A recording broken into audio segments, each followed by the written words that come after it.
Good evening. Welcome to Fishing for Bees.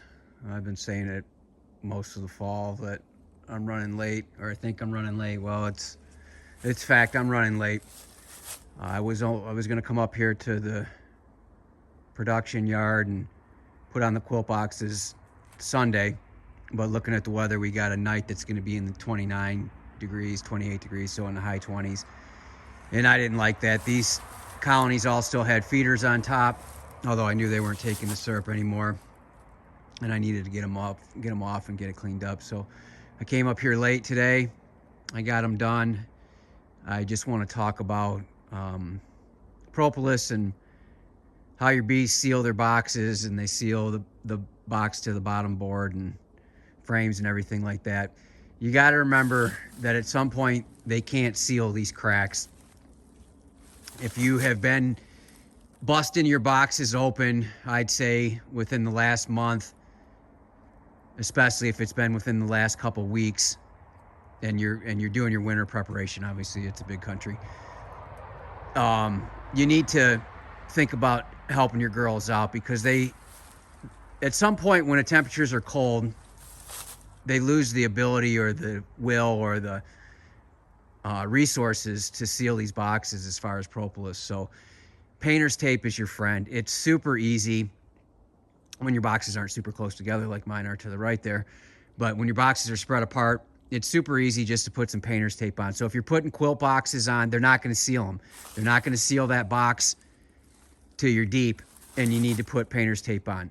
If you have been in your boxes recently and you think that they might not be sealed well, it's a cheap insurance policy just to run the blue tape like I did on the quilt boxes all the way around them and seal those up so that if your girls can't get to it, they're not going to get a draft. As I said before, at some point they just simply stop sealing and hunker down for winter. So I'd say month, especially a couple weeks if you have been in there, seal them up.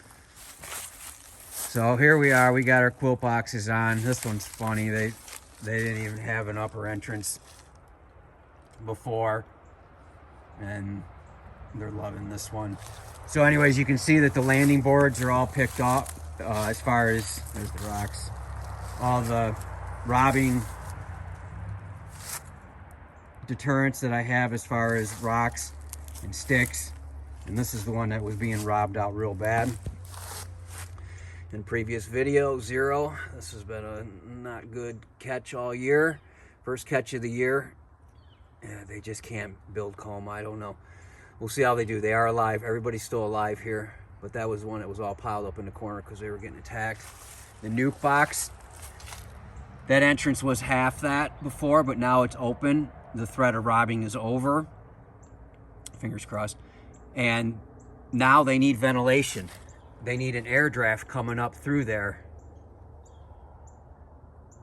so that they can have good fresh air. And that's one of the things that the quilt boxes help with in the upper entrance. So everybody is alive. Everybody is doing well. We need to get up here on the days that I'd like to see it in the high 40s. I don't necessarily want them foraging.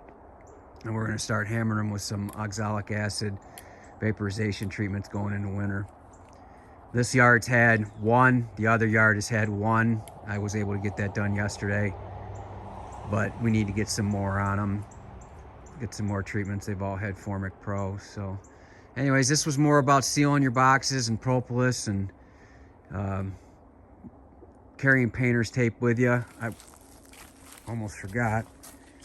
Painter's tape is great for a lot of things. You see this one down here? We had a major blowout with some screws mid-season this year on both sides. And I just took some painter's tape and put it over it.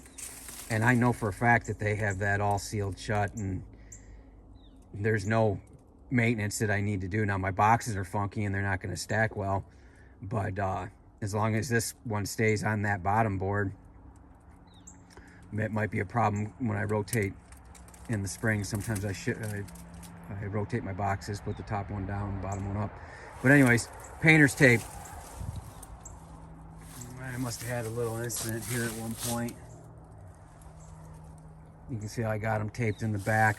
Also, my seam is in the back because if I need to add fondant, I just peel this back, peel that back, and then I can lift up and slide my fondant in. So, what the heck, we're here, right? Hopefully I picked a good strong colony, but we'll go over these quilt boxes again. So, ventilation. You got these vents on the side. I got the upper entrance. You got a 2-inch feeder shim in there, and then the screen. And this is how I check them in the winter. They can't get out. They can't get at me. If I need to add some feed, then I will.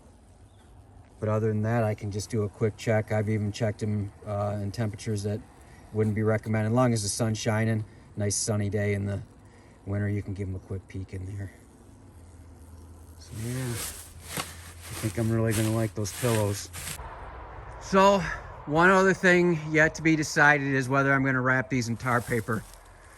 All the other years I wrapped them on 3 sides, leaving the face front exposed. Again, I like my dark boxes. I like the Eco Dip. I like the look of it. I like that they're darker in Michigan winters. And I'm really wondering if I need to wrap them in tar paper. That's something I'm gonna have to think about. It's kind of a pain. It's gonna be harder with those ones down there that are close together. Of course, during the winter, I can do some shifting around, sliding them around, but I'm not sure I need to wrap them with tar paper anymore. These boxes have gotten so dark over the years that that airspace between the tar paper and the sides of these might be doing less than if I let the sun just hit these boxes. That one white one we got at the other yard, the white box, can't stand it. It could just be coincidence, but my first year I tried overwintering in that one and they died. It was the only loss I had. I just don't like the white. I don't know what it is, or the lighter colors. I just think these darker colors might be benefiting us here in these colder states and areas. So we'll see. I got to think about it, but I'm glad I came up here and got this done. It was too much anxiety just sitting around waiting for the opportunity to do it. Sometimes you just got to do it. It wasn't great. It was in the 40s. Did get stung. I had some girls that weren't happy when I was pulling the feeders off and stuff like that, but it's done now, other than possibly tar paper. And of course, now you got to monitor their food, and I still got to do some oxalic acid treatments. So just when you think you're gonna be able to relax for the winter. Anyways, I hope your bees are well. Thanks for watching. Just wanted to make a quick video letting you know that I put up some of our products on eBay under ETRE Sports. Again, that's ETRE Sports. Some discounted prices on the Hive Alive, cheaper than Amazon. Shipping included. Also, if you're in the Grand Rapids area, I have free samples of Hive Alive, treats up to a gallon. So anyways, I just want to say thanks to all the subscribers. Thanks for all the support. I appreciate everything. So I just wanted to extend these discounts to everybody in the lower 48. So check it out. You'll recognize the background on eBay. It's the cheapest prices on eBay. Again, that's ETRE Sports. I have them listed on eBay, both sizes, both discounted. There's only 4 of each, so it's just while supplies last. But again, as a thank you for all the support this season, and we'll catch you around. Thanks.